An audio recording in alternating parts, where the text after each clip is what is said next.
On a snowy Christmas night in Boston, a lonely 72-year-old billionaire sat alone in her wheelchair, a lavish dinner in front of her already cold and untouched. But her solitude was quickly broken when a black father and his young daughter walked in. The little girl looked around, then suddenly walked straight to the woman's table and whispered, "No one should be alone on Christmas." She even handed her a handmade Christmas card, filling the woman's heart with a warmth she hadn't felt in years.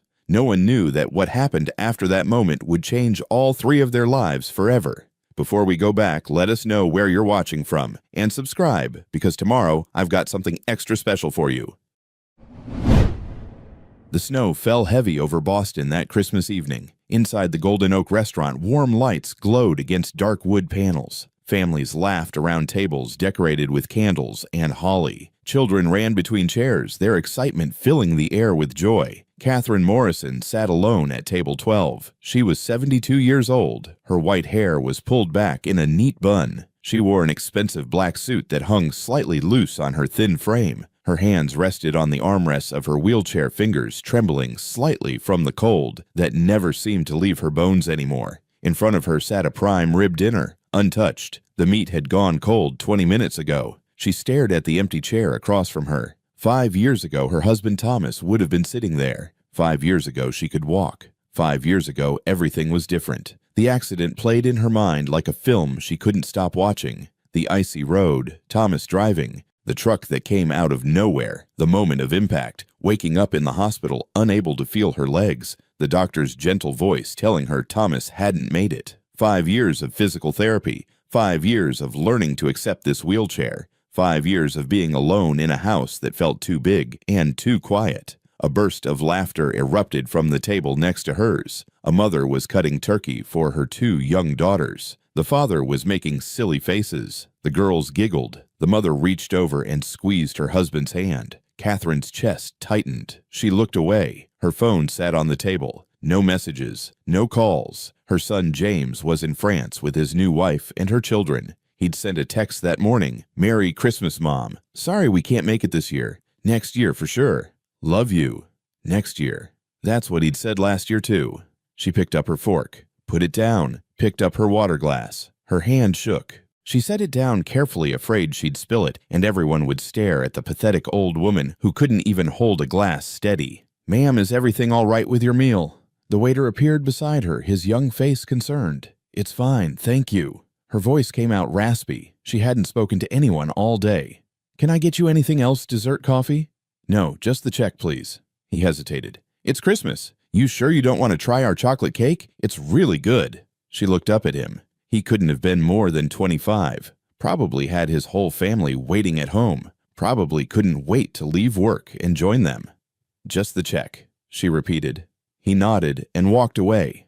Catherine reached for her purse. Her fingers brushed against something small and hard. She pulled it out. Thomas's wedding ring. She carried it everywhere. 43 years they'd been married. 43 years she'd built Morrison Industries from nothing, working 16-hour days, missing James's school plays and soccer games and graduation, because there was always another deal to close another building, to acquire another million to make. And for what? To sit alone in a restaurant on Christmas surrounded by families she wasn't part of, eating a dinner she couldn't taste, going home to an empty penthouse where no one waited. The tears came before she could stop them.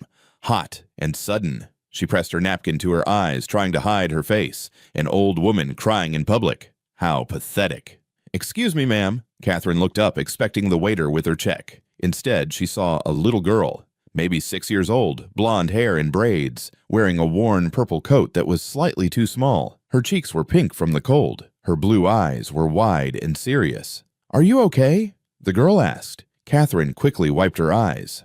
"I'm fine, sweetheart. Thank you." "You're crying." The girl stated it matter-of-factly without judgment. "Why are you sad? It's Christmas. Nobody should be sad on Christmas."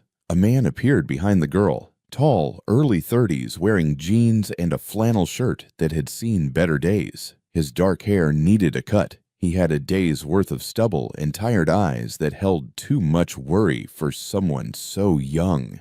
"Emma, honey, we need to go." He put his hand on the girl's shoulder. "Sorry to bother you, ma'am." But Emma didn't move. She was still looking at Catherine with those unnervingly direct eyes. "You're by yourself. Emma said. That's why you're sad. You're alone. Catherine's throat closed up. This child had seen in 3 seconds what she'd been trying to hide for 5 years. Emma, please. The man's voice was gentle but firm. He looked at Catherine apologetically. We were just leaving. Again, I'm sorry.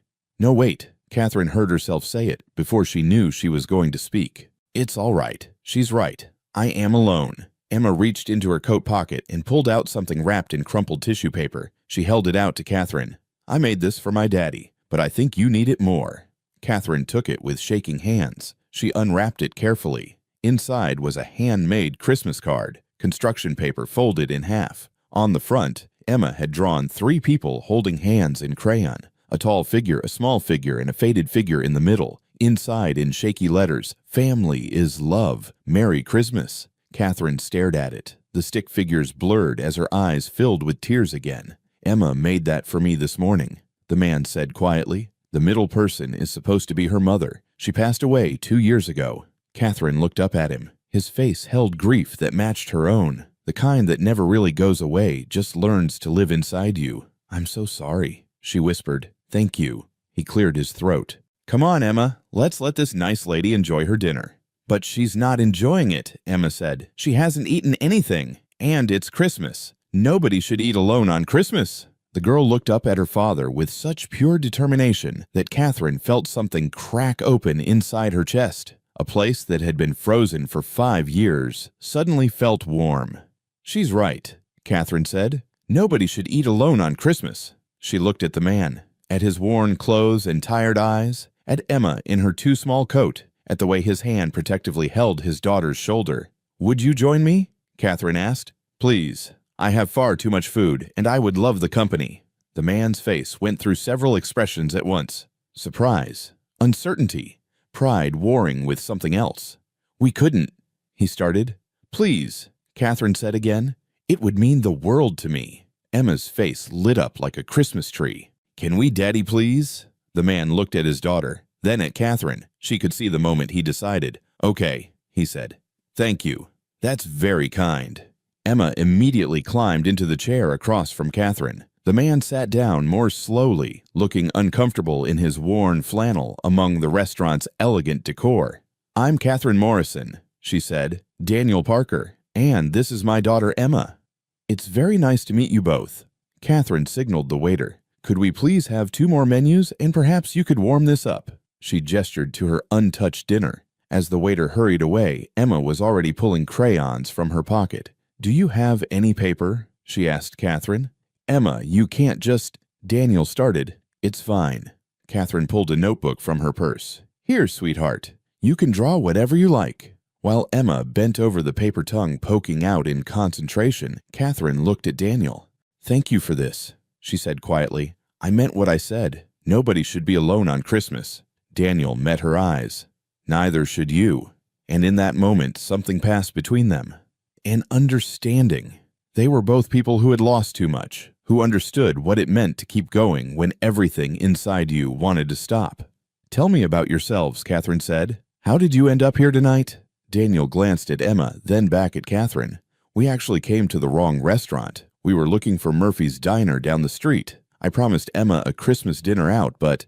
He trailed off looking embarrassed. This place is a bit out of our price range. We were just going to go home and have mac and cheese, Emma added cheerfully, not looking up from her drawing. But Daddy said we should walk around and look at the Christmas lights first.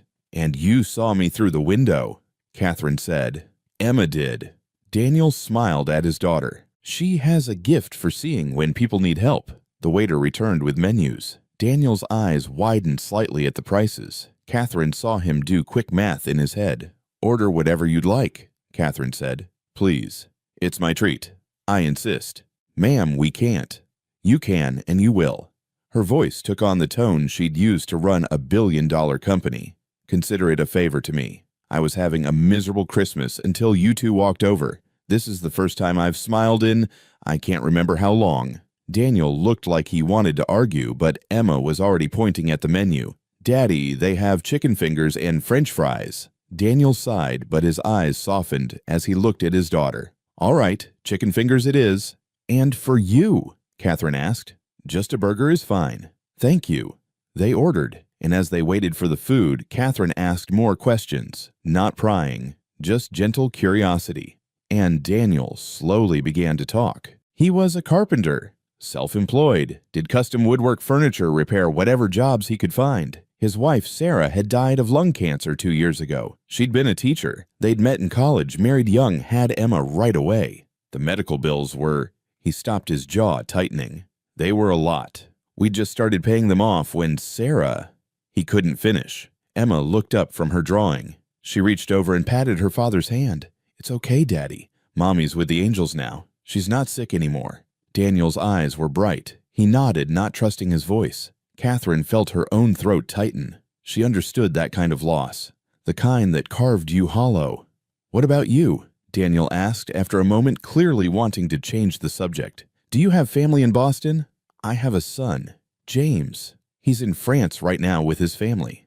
"That must be hard, being away from him on Christmas."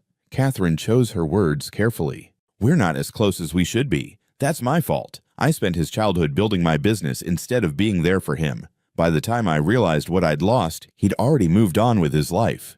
"It's never too late," Daniel said. "Maybe." Catherine looked at Emma, who was now drawing what appeared to be a Christmas tree.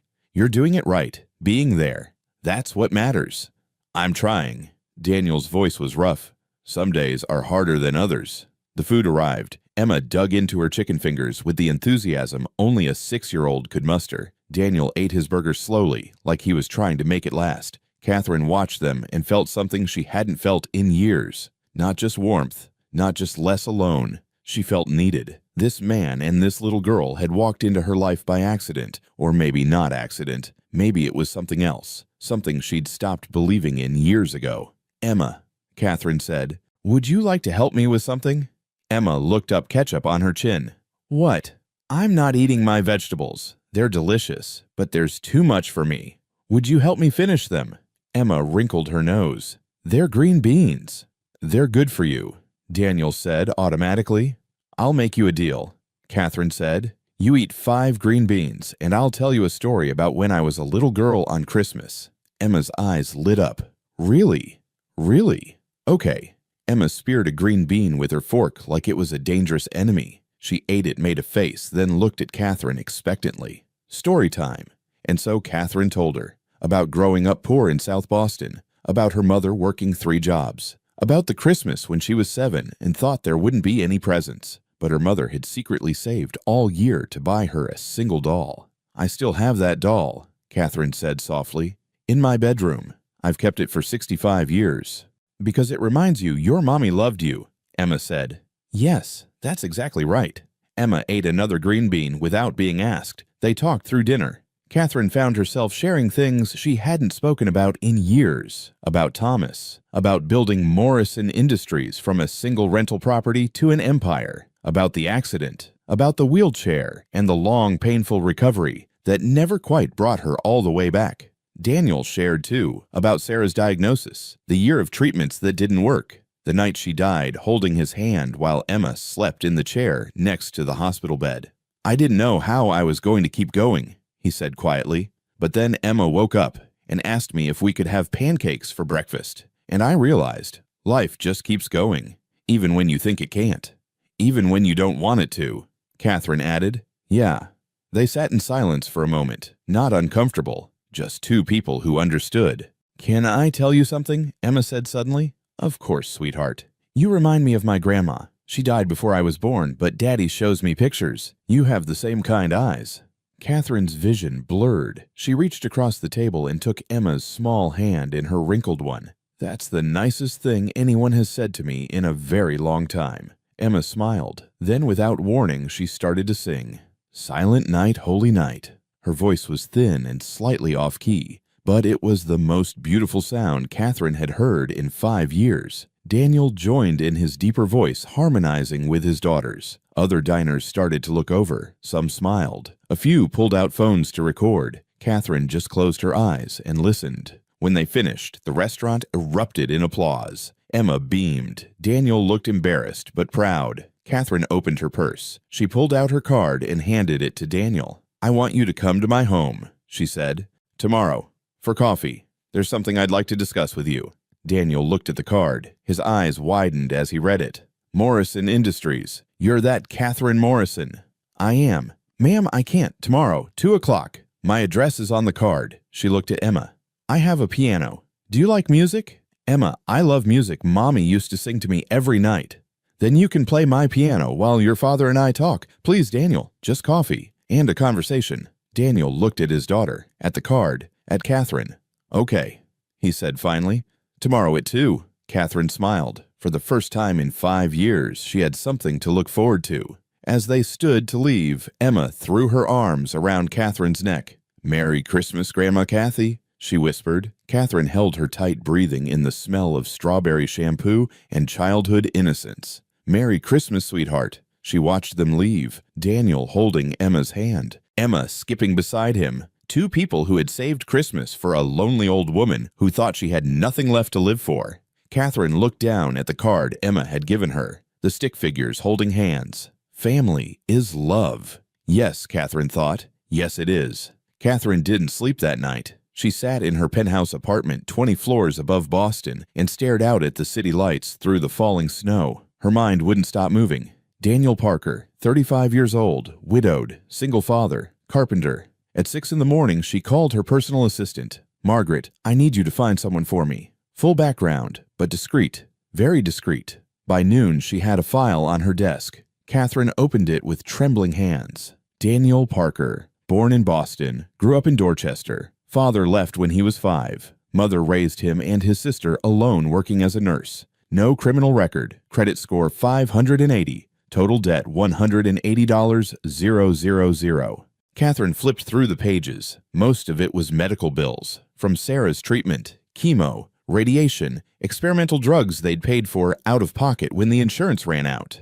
After Sarah died, Daniel had sold their house to pay off some of the debt. He and Emma lived in a 1-bedroom apartment in Roxbury now. He paid $900 a month in rent, made roughly $800 a month from his carpentry jobs. After rent, debt payments, food, Emma's daycare, he had maybe $300 left over. But that wasn't what made Catherine's blood run cold. It was the employment section. In the past 3 years, Daniel had applied to 23 different construction and carpentry companies, large firms, established businesses, places that paid steady salaries with benefits. He'd been called for interviews 12 times. He'd been offered positions 3 times. Each offer had been rescinded within 72 hours. Catherine read the emails. They all said the same thing in slightly different words. After further consideration, we've decided to go in a different direction. Budget constraints require us to postpone this position.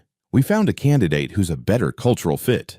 Cultural fit. That phrase made Catherine want to break something. She kept reading.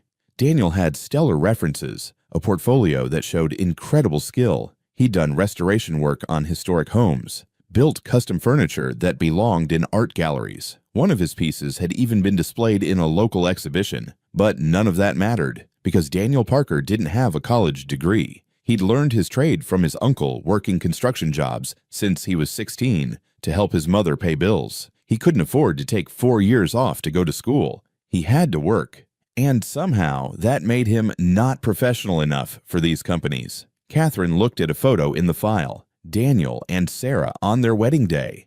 They looked so young, so happy. They had no idea what was coming. She thought about Daniel pushing Emma on a swing, making her breakfast, helping with homework, working 12-hour days and coming home exhausted to tuck his daughter into bed, carrying the weight of $180,000 in debt he'd accumulated trying to save his wife's life, and being told again and again that he wasn't good enough. Catherine closed the file. She picked up her phone and called the head of Morrison Industries Development Division. George, I'm starting a new department, historic preservation and custom restoration. I want to integrate craftsmanship into our buildings. Real work, not the mass-produced garbage we've been using. George sounded confused.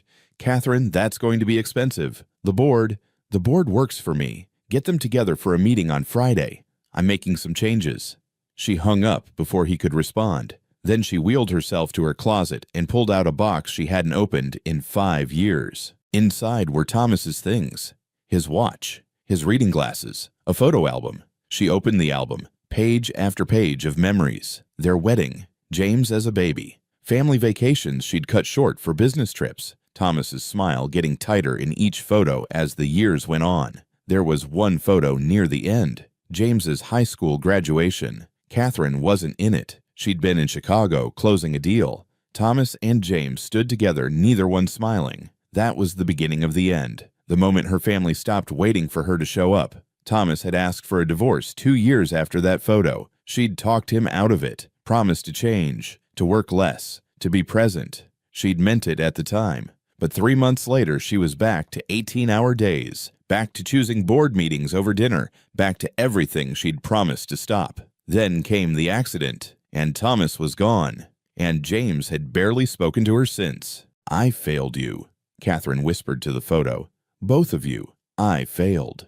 But maybe she didn't have to keep failing. Maybe she could do something right for once. At 2 o'clock, the doorbell rang. Catherine wheeled to the door and opened it. Daniel stood there in clean jeans and a button-down shirt that was frayed at the collar. Emma wore a yellow dress and held her father's hand. "Come in," Catherine said. "Please." They stepped inside. Emma's eyes went huge. "Wow," she breathed. "It's like a castle."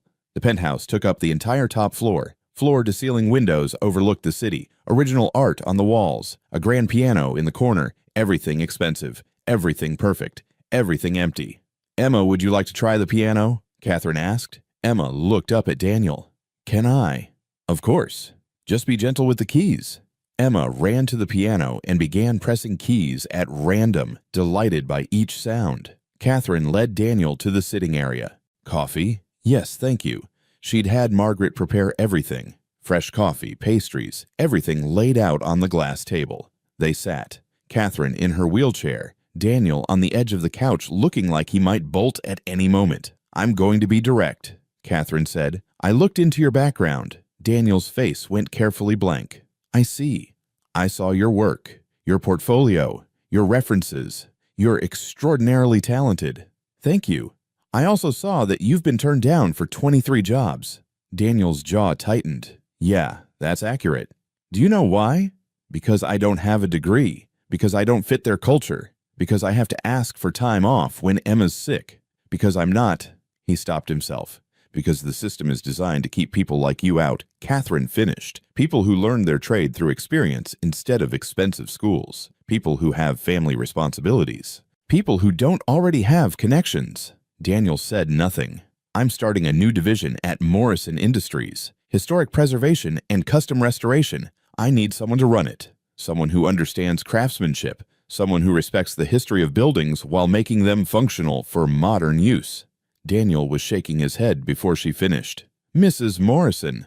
Catherine, I appreciate this, really, but I can't accept charity."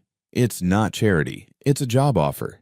You don't even know if I can do corporate work. I'm a carpenter. I work with my hands. I've never managed a department or dealt with budgets or—" "You've run your own business for 3 years. You manage your own finances. You've completed projects on time and under budget. You have skills these MBA graduates will never have because you learned by doing, not by sitting in a classroom." Catherine leaned forward. "I looked at your work, Daniel. Really looked at it. You're not just skilled. You're an artist. The restoration you did on that Victorian home in Beacon Hill, I saw the photos. You didn't just repair that staircase. You researched the original carpentry techniques. You found wood from the same era. You recreated moldings that hadn't existed in a century." Daniel's expression softened slightly. "That was one of my favorite projects. It shows. That's what I want. Someone who cares. Someone who sees buildings as more than just structures. Someone who understands that the work matters." "I still don't have a degree." "Neither did I when I started." Catherine smiled. "I took night classes for years while working full-time. Eventually got my bachelor's at 35. The degree didn't make me good at business. The work did." She pulled out a folder and handed it to him. "This is my offer. Director of Historic Preservation and Custom Restoration. Salary of $85,000 a year. Full health insurance. No more medical debt. Education fund for Emma. You'd have a team to manage. A budget. Real resources to do real work." Daniel opened the folder with shaking hands. He read in silence. This is too much. It's fair. Look at the market rate for similar positions." "But you barely know me." "I know enough." Catherine's voice was firm.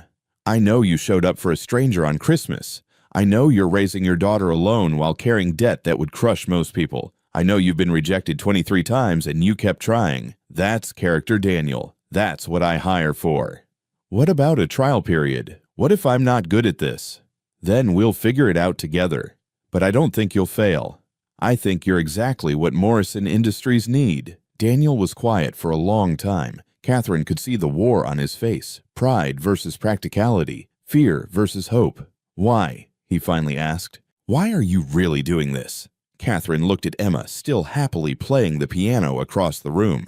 Because last night your daughter told me nobody should be alone on Christmas. And she was right. She saw me.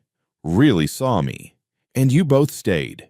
You didn't have to, but you did. She met Daniel's eyes. I've spent 5 years alone. 5 years wishing I'd made different choices. Wishing I'd put people before profit. Wishing I'd been there for my son instead of always chasing the next deal. Her voice cracked. I can't get those years back, but maybe I can do something right now. Maybe I can give someone a fair chance when the world keeps slamming doors in his face. Maybe I can use what I built for something that actually matters. She reached out and took his hand. This isn't charity, Daniel. This is me trying to be better, trying to do what Thomas would have wanted, what my son needed me to do years ago. Daniel's eyes were wet.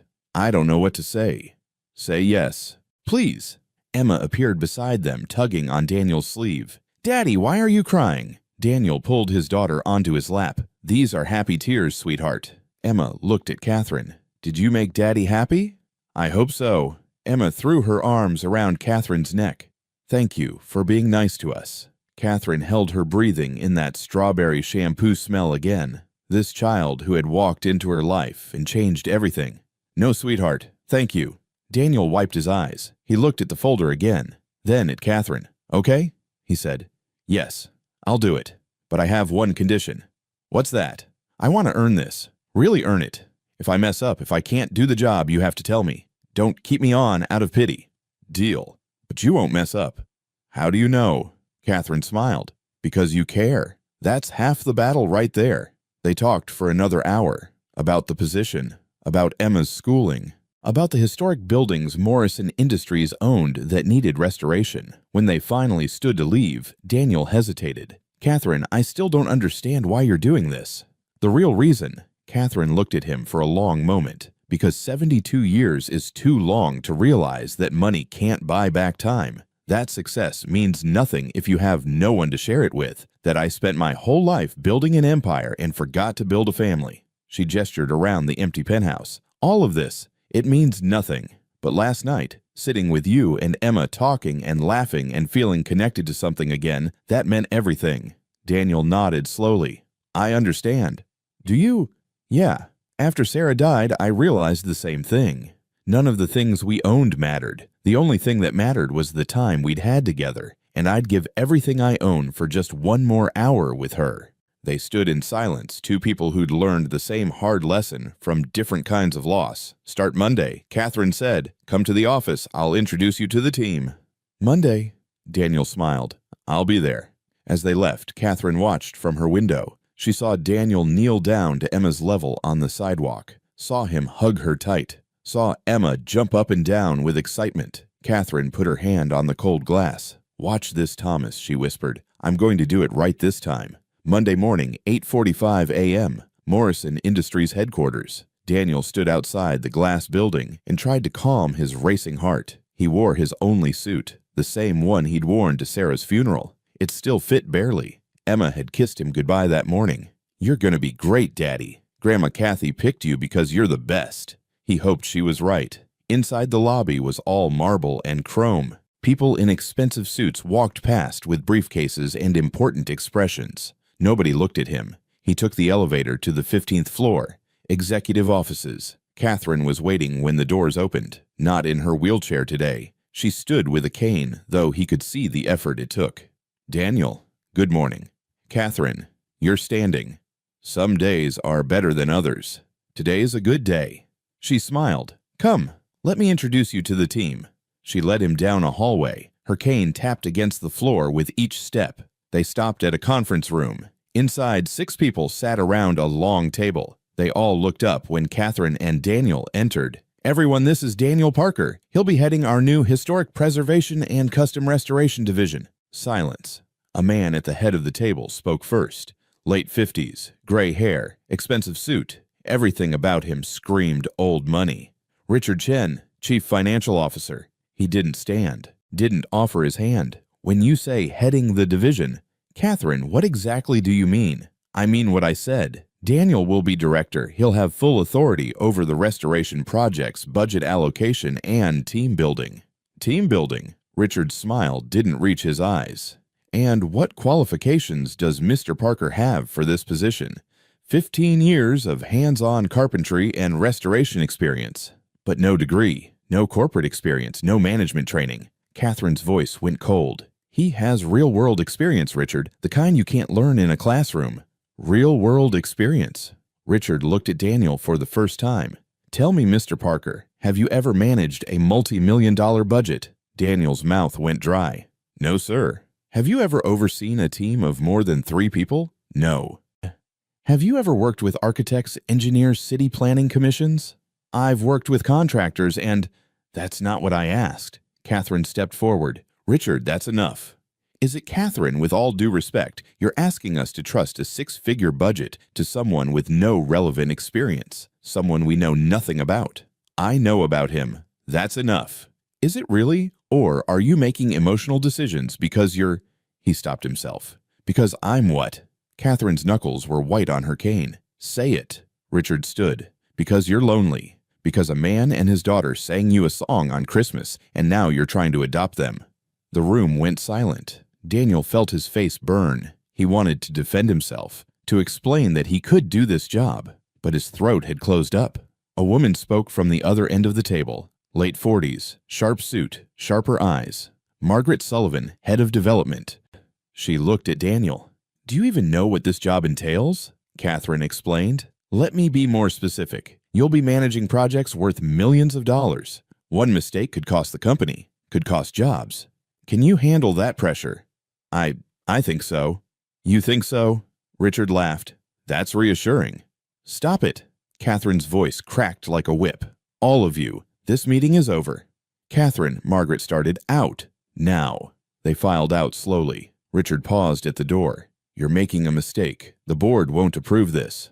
"The board works for me." "For how long?" Richard's voice was quiet. "You're not well, Catherine. Everyone can see it. Maybe it's time to let someone else make these decisions." He left before she could respond. Catherine stood there breathing hard. Her hand shook on her cane. "Catherine," Daniel said quietly, "maybe he's right. Maybe I'm not. Don't." She turned to him. "Don't you dare let them make you doubt yourself." "But they have a point. I don't have experience with—" "They're scared." Catherine sat down heavily in a chair. "Richard wants to push me out. He's been waiting for me to show weakness. And Margaret, she's brilliant, but she only respects credentials, not capability.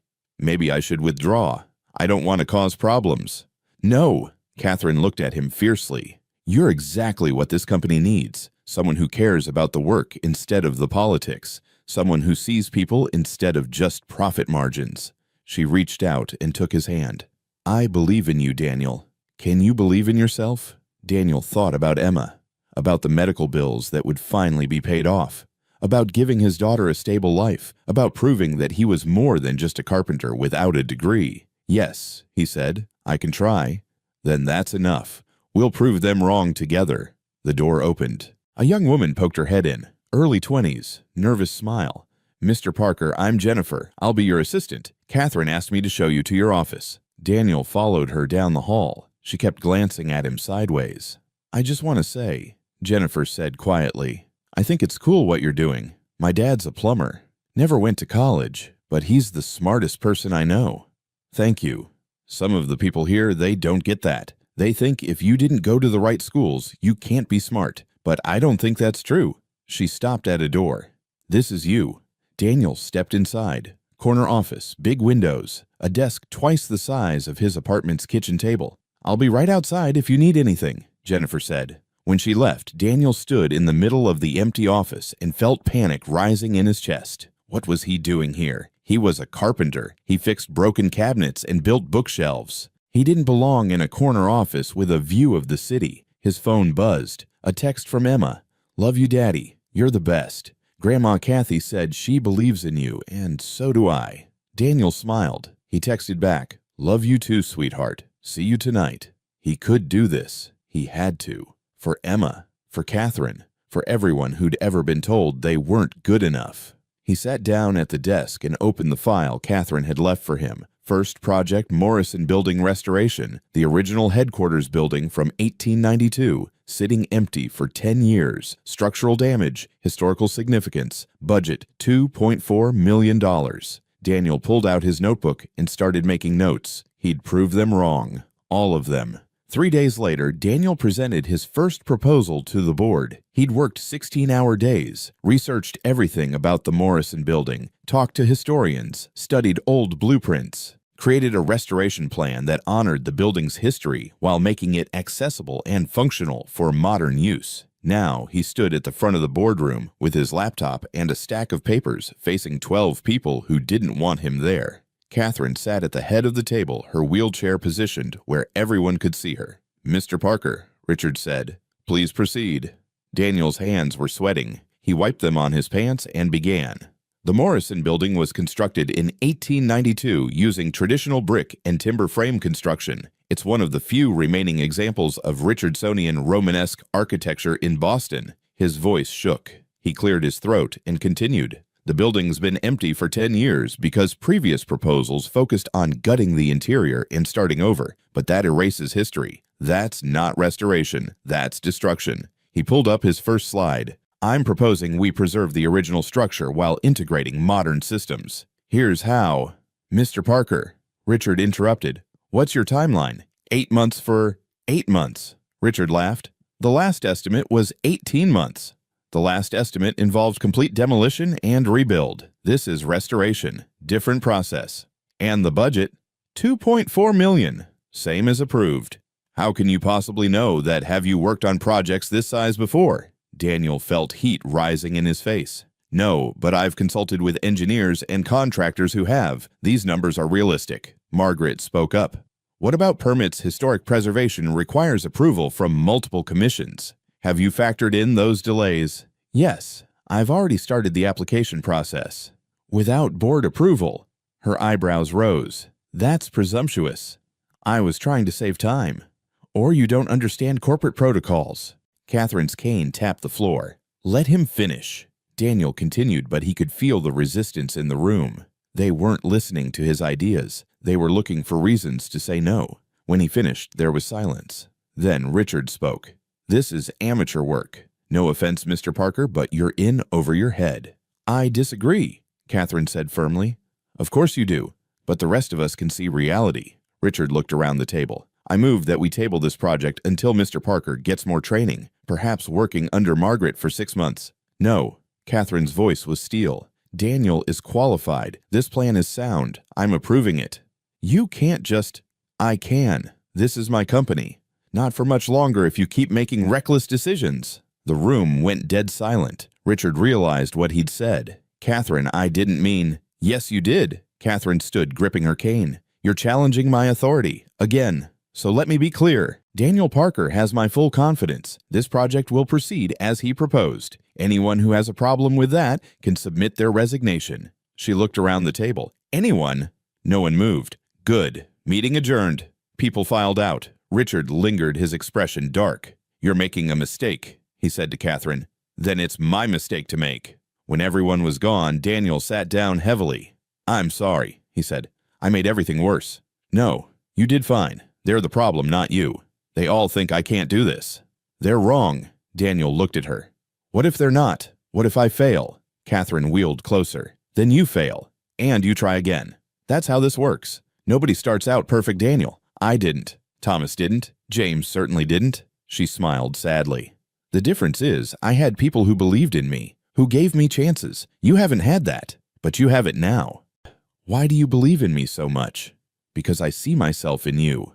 30 years ago, I was exactly where you are. No credentials, just talent and determination, and people telling me I couldn't do it." She reached out and squeezed his hand. "I proved them wrong.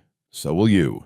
That night, Daniel came home to his tiny apartment. Emma was at the kitchen table doing homework with Mrs. Rodriguez from next door watching her. "Daddy," Emma jumped up and hugged him. "How was work?" "It was challenging." "Did you build something?" "Not yet. Still planning." Emma frowned. "Why do you look sad?" "I'm not sad, just tired." "You're sad, I can tell." She pulled him to the couch. "Tell me what's wrong." Daniel sat down. Mrs. Rodriguez quietly gathered her things and left, giving them privacy. "Some people at work don't think I can do my job," Daniel admitted. "Why not?" "Because I didn't go to college. Because I'm different from them." Emma was quiet for a moment. Then she said, "That's dumb." Despite everything, Daniel smiled. "Yeah, it is. Grandma Kathy picked you. She's really smart. So they're wrong." "I hope so, sweetheart." Emma climbed into his lap. "Mommy used to say something. Remember?" "What's that?" "She said, 'Don't let other people's fear make you small.' Remember, she said it all the time." Daniel's throat tightened. Sarah had said that, usually when she was dealing with difficult parents at school, kids who needed help, but whose parents were too proud to accept it. She did say that. "So don't be small, Daddy. Be big. Show them you're good at your job." Daniel hugged his daughter tight. "When did you get so wise?" "I was born wise. You told me that." "I guess I did." They sat together on the couch, the two of them against the world, just like it had been for 2 years. Daniel's phone buzzed. A text from Catherine. "Don't listen to them. You're going to change everything. Trust me." He texted back, "Thank you. For everything." Her response came immediately. "Thank yourself. You're the one doing the work." Over the next 4 months, Daniel threw himself into the Morrison building restoration. He hired contractors, managed timelines, dealt with permits and inspections and 1,000 unexpected problems. He also started something new. He created an apprenticeship program. He reached out to community centers in low-income neighborhoods, found young people who wanted to learn trades but couldn't afford formal schooling. He brought them to the Morrison building site, taught them carpentry masonry restoration techniques, paid them fair wages, gave them real experience. One of his apprentices was a 19-year-old named Marcus. He dropped out of high school when his mother got sick. Been working fast food jobs ever since. "Why are you doing this?" Marcus asked one day while Daniel showed him how to restore original plaster molding. "Doing what?" "Teaching us, paying us, giving us a chance." Daniel paused. "Because someone gave me a chance when I didn't deserve one, when everyone else said no. And it changed my life." "Mrs. Morrison." "Yeah. She saw something in me nobody else did. Now I want to do the same thing." Marcus nodded slowly. "My mom always says there are 2 kinds of people, the ones who get help and forget, and the ones who get help and remember. You're the second kind." "I try to be." The work progressed faster than anyone expected. Daniel's hands-on experience meant he could solve problems the engineers couldn't. When they hit structural issues, he didn't need to call consultants. He knew how these old buildings worked. By month 4, they were ahead of schedule and under budget. Margaret came to the site one afternoon. She walked through in her designer suit and hard hat lips pressed into a thin line. "I have to admit," she said, "I didn't think you could pull this off. And now, you're doing better than I expected." She looked around. "The apprenticeship program is interesting, unconventional, but it's working."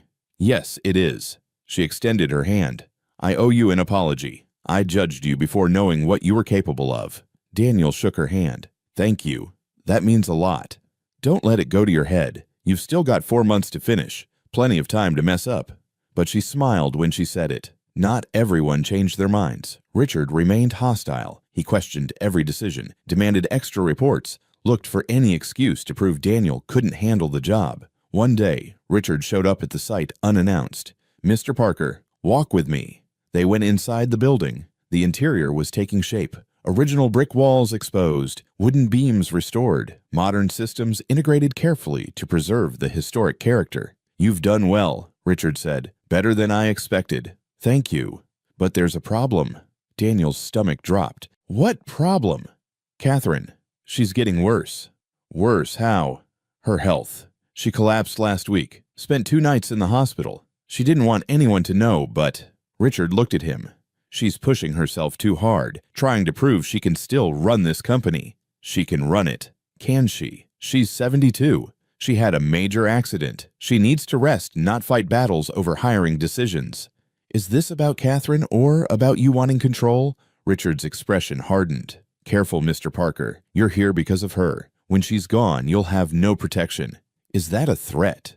It's reality. Catherine's using her last energy to defend you. Every day she fights the board over your position is a day she's not taking care of herself. He moved closer. If you really care about her, you'll resign. Let her rest. Let her focus on her health instead of this crusade to prove something. Daniel felt sick. Get out. Think about it. Her health or your career? Your choice. Richard left. Daniel stood alone in the building he was bringing back to life and felt everything crumbling. Daniel drove straight to Catherine's penthouse. She opened the door, looking exhausted. Her face was pale. The cane shook in her hand. Daniel, what's wrong? Why didn't you tell me you were in the hospital? Catherine's expression shuddered. Richard told you. He said you collapsed, that you're pushing yourself too hard defending me. Come inside. They sat in her living room, the same place where she'd offered him a job 6 months ago. Everything had changed since then. It's true, Catherine said. I collapsed. Low blood pressure, exhaustion. The doctor said I need to reduce stress. Then let me resign. No. Catherine, listen. No, you listen. Her voice was firm despite her physical weakness. Richard is manipulating you. He wants you gone so he can take over the company. Your resignation wouldn't help me. It would kill me. How can you say that? Because for the first time in 5 years, I have a reason to get up in the morning. Catherine's eyes were fierce. You and Emma gave me that. This project gave me that. Watching you prove everyone wrong gave me that. She leaned forward. If I spend my last days resting in bed, doing nothing, fighting for nothing, I'll die anyway. At least this way I die fighting for something that matters. Don't talk like that. Why not? It's true. I'm 72. I had a massive accident. I'm living on borrowed time. She smiled sadly. But it's good time, Daniel. Better than the 5 years before you walked into my life. I can't be the reason You're not the reason. You're the solution. Richard is the reason. The board's resistance is the reason. People who can't accept change are the reason. She took his hand. Don't let them win. Please. Daniel sat in silence, torn between protecting Catherine and protecting himself. What if I'm not worth it? He finally said. What if you're sacrificing your health for someone who's going to fail anyway? You won't fail. You don't know that. Yes, I do, because I've watched you for 6 months. I've seen you work 16-hour days. I've seen you mentor those apprentices with more patience than anyone on my staff shows their direct reports. I've seen you solve problems that engineers with PhDs couldn't figure out. She squeezed his hand. You're not going to fail, Daniel. You're going to succeed, and you're going to change this industry. You're going to show everyone that talent comes from hard work and passion, not from expensive degrees. And if you die doing this, Catherine was quiet for a long moment. Then I die happy, fighting for something real, with people I care about. That's more than I've had in a very long time. Daniel's phone rang. Emma's daycare. Mr. Parker, Emma's running a fever. Can you pick her up? I'll be right there. Oh, he stood. I have to go. Of course. Is Emma okay? Just a fever. She'll be fine. Catherine stood too, using her cane. Daniel, think about what I said. Please don't resign. Don't let Richard win. I'll think about it. He picked up Emma and took her home. She was burning up. 102 degrees. He gave her medicine, put her to bed, sat beside her holding a cold cloth to her forehead. Daddy, she mumbled. Tell me about Mommy. What do you want to know, sweetheart? Was she brave? The bravest person I ever knew. Even when she was sick. Daniel's throat tightened. Especially when she was sick. Emma's fevered eyes looked up at him. Grandma Kathy's sick too. Is she brave? Yes. Very brave. Then you have to be brave too. Like them.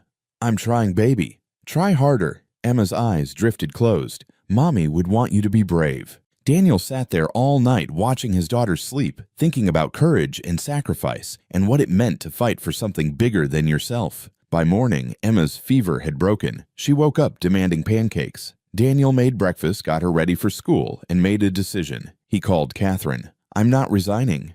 He heard her exhale with relief. Thank you. But you have to promise me something. You have to take care of yourself. Real care. Doctor's appointments. Rest when you need it. No more collapsing. Deal. And, Catherine, I'm going to finish this building. I'm going to make it perfect. For you. For us, she corrected. We're a team. Yeah, we are.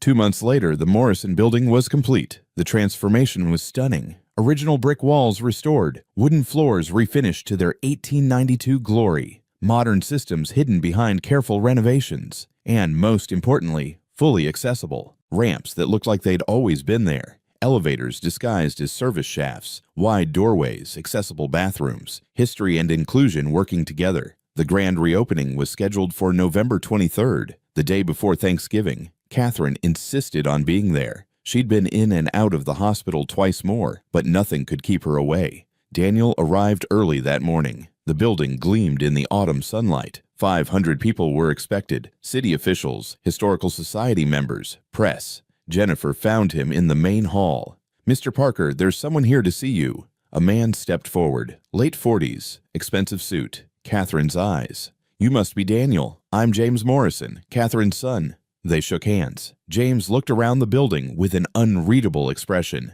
"It's beautiful," he said finally. "My mother told me about it, but I didn't believe." "She did most of the work," Daniel said. "I just executed her vision." "That's not what she says. She says you saved her life." Daniel didn't know what to say to that. "I came to apologize," James continued. "I haven't been there for my mother for years, and you have. You and your daughter. You gave her something I couldn't. We just—" "Let me finish." James's voice cracked. "I was selfish. I blamed her for not being there when I was young, so I punished her by staying away. Even after Dad died, even after her accident, I justified it by telling myself she didn't need me." He wiped his eyes. "But she did need me, and I wasn't there. You were. James, thank you for showing up, for giving her a reason to keep fighting, for reminding her that people can be good." Before Daniel could respond, Catherine arrived. She wasn't in her wheelchair. She walked with her cane slowly but steadily. She wore a blue dress and looked more alive than Daniel had ever seen her. And beside her, holding her arm, was Emma. "Daddy." Emma ran to him. "Look." Grandma Kathy walked all the way from the car. Catherine smiled at him. "I wanted to walk into this building on my own 2 feet. James stepped forward. "Hi, Mom." Catherine froze. "James, what are you doing here?" "I came to see your building." "And to apologize." Mother and son stared at each other. Years of hurt and distance between them. Then Catherine opened her arms. "Come here." James crossed the space in 3 steps and hugged his mother. Both of them were crying. Daniel turned away to give them privacy. Emma slipped her hand into his. "See," she whispered, "I told you everything would be okay." "You were right, sweetheart." The ceremony began at noon. 500 people filled the restored building. The mayor spoke. The head of the Historical Society spoke. Then Catherine stood at the podium. Daniel tried to help her up, but she waved him off. She gripped her cane and stood alone. 30 years ago, she began, I built Morrison Industries from nothing. 1 property, 1 dream, 1 woman who people said couldn't do it because she was too young, too female, too inexperienced. Her voice grew stronger. I proved them wrong, and in the process, I made a lot of money. I built a lot of buildings. I earned a lot of respect." She paused. "But I lost what mattered. I lost time with my son. I lost my husband to an accident I might have prevented if I'd been there. I lost myself." Catherine looked at Daniel. "And then last Christmas, I sat alone in a restaurant feeling sorry for myself. And a little girl told me that nobody should be alone on Christmas. And she was right." Emma beamed from the front row. "That little girl and her father reminded me what matters. People, kindness, connection, using what you have to lift others up instead of building walls around yourself." She gestured around the building. "This isn't just a restoration, it's a promise. A promise that Morrison Industries will be different going forward. That will create opportunities for talented people regardless of their credentials. That will preserve history while building a future that includes everyone." Catherine looked directly at Daniel. 6 months ago, I hired a man everyone said I was crazy to hire. A carpenter with no degree, a single father with medical debt, someone the system had rejected 23 times. She smiled. He proved every single one of them wrong. He finished this project early and under budget. He trained a dozen apprentices who now have real careers. He reminded me why I started this company in the first place. The crowd applauded. Catherine waved for silence. But more than that, Daniel Parker gave me a family when I thought I'd lost mine forever. He and Emma showed me what really matters. Not buildings, not money, not success. Her voice broke. Love, connection, being there for people.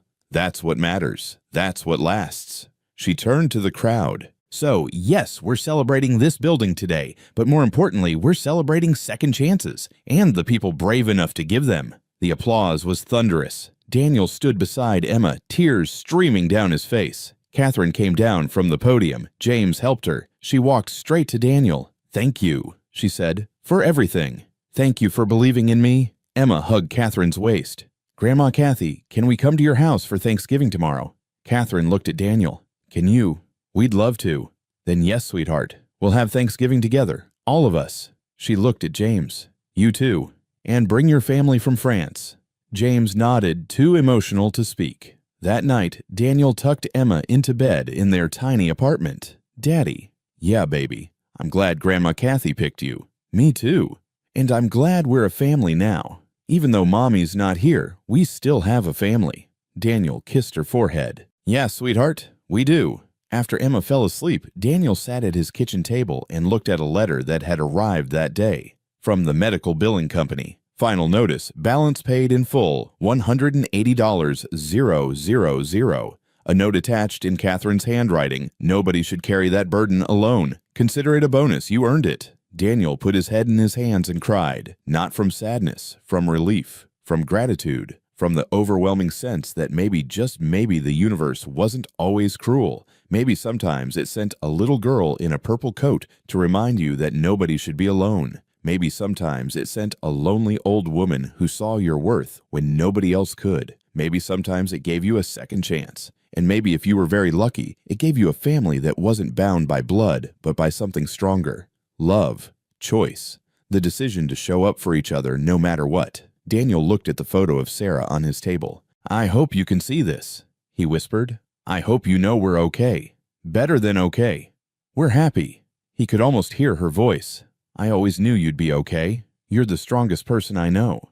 And the kindest. Don't ever forget that." "I won't," he promised. "I love you." The next day, Thanksgiving, Daniel and Emma went to Catherine's penthouse. James was there with his wife Marie and their 2 children. The apartment that had been empty for 5 years was now full of noise and laughter and life. Catherine sat at the head of the table, Emma on one side and James on the other, and looked around at her family, the one she'd been born into and the one she'd chosen. "I want to say something," she announced. Everyone quieted. "Last Christmas, I thought my life was over. I was alone, in pain, ready to give up." She looked at Emma and Daniel, and then 2 people walked into a restaurant and changed everything. She raised her glass. "To second chances, to new beginnings, to families we choose, and to the courage it takes to show up for each other, even when the world tells us we can't." "To second chances," everyone echoed. They ate, they laughed, they shared stories. Emma taught James's children how to play the piano. Daniel and Marie talked about teaching and learning and the importance of giving kids hope. And Catherine sat in her wheelchair, no longer fighting to stand, just being present, and felt more whole than she had in decades. As the evening wound down, Emma climbed into Catherine's lap. "Grandma Kathy, yes, sweetheart, will you be here next Christmas?" The room went quiet. Catherine hugged Emma tight. "I'll fight to be here, I promise." "Good, because I love you. I love you too, my darling girl." After everyone left, Catherine sat alone in her apartment, but it didn't feel empty anymore. It felt full of love, full of memories being made, full of promise. She picked up the phone and called Daniel. "Thank you," she said when he answered. "For what?" "For saving my life, for giving me a reason to wake up every morning, for showing me what really matters." "Catherine, you saved mine first. Then we saved each other, and that's the best Christmas gift I've ever received." They talked for another hour, about Emma, about James, about the future, about all the buildings they would restore, and all the people they would help. When Catherine finally hung up, she wheeled to her window and looked out at the city. "I did it, Thomas," she whispered to the stars. "I found my way back. I found a family. I found a reason." And somewhere in the universe, she liked to imagine Thomas was smiling. Because love doesn't die, it just changes form. It becomes the courage to try again, the willingness to open your heart to strangers, the decision to show up even when everything hurts. It becomes a little girl in a purple coat singing off-key in a restaurant, a carpenter with kind eyes and capable hands, a lonely old woman who finally learned that money can't buy what matters, but love can heal what's broken. And on Christmas morning, 1 year later, they all gathered again in Catherine's penthouse. Catherine was weaker now. The cancer they'd found in March was winning. But she was happy. Emma opened presents. James made coffee. Daniel helped Catherine to her chair by the window. "This is everything," Catherine said softly. "This moment, right here. This is everything." "Yes," Daniel agreed. "It is." Emma brought over a drawing. "I made this for you, Grandma Kathy." It was a family portrait, stick figures holding hands. 4 adults, 3 children, and in the middle, a woman in a wheelchair. "Family is love," Emma had written at the bottom. "Merry Christmas." Catherine held the picture to her chest and cried because she finally understood what she'd been searching for her entire life. Not success, not money, not buildings or empires or recognition, just this: love, family, connection, the courage to let people in, and the grace to accept that sometimes the family you need isn't the one you're born into. It's the one you choose, the one that chooses you back, the one that shows up on Christmas and reminds you that nobody should be alone, ever. Join us to share meaningful stories by hitting the like and subscribe buttons. Don't forget to turn on the notification bell to start your day with profound lessons and heartfelt empathy.